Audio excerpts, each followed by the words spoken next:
Welcome, patient. All of us here at the Raymond Mitchell Association want to thank you for your participation in our limb regrowth program. Your generous service helps us aid all of humanity. We understand if you're confused, but don't worry, you're not alone.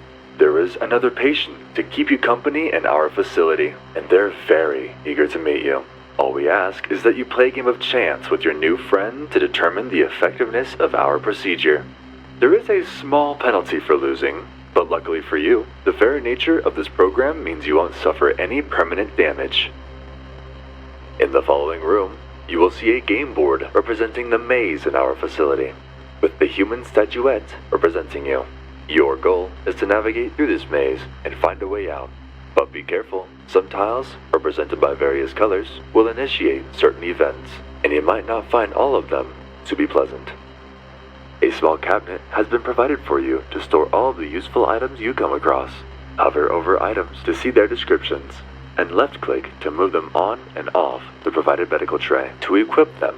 Be sure to use your items strategically, as once they are used, they are gone forever. In the case that you need to hear this message again, please feel free to replay it from the phonograph in the following room.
During your encounters with the other patient, a standard 52-card deck will be placed before each of you, and each patient is allowed 5 cards in their hand.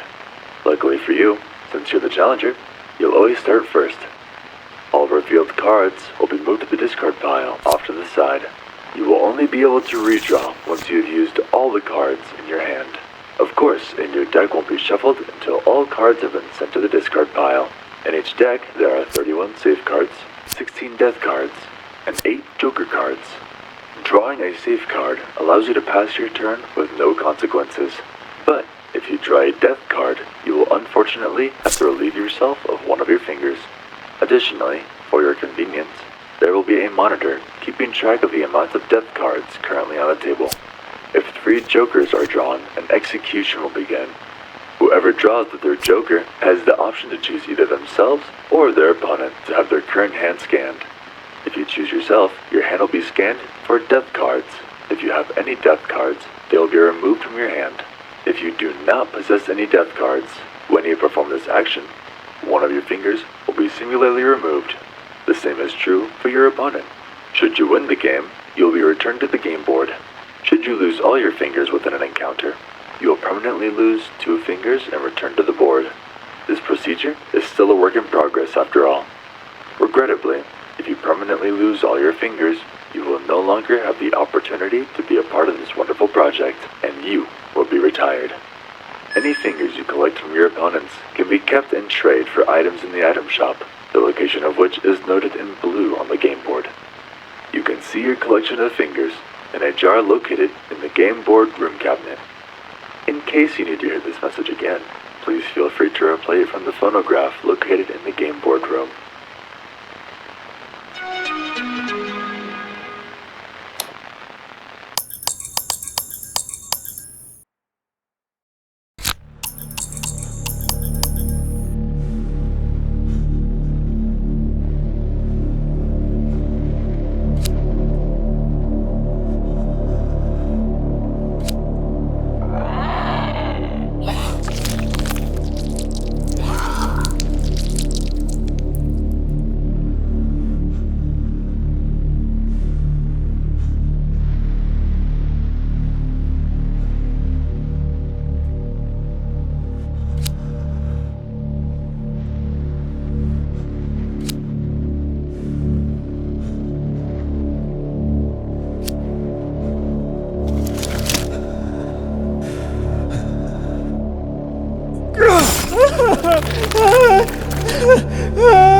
Oh.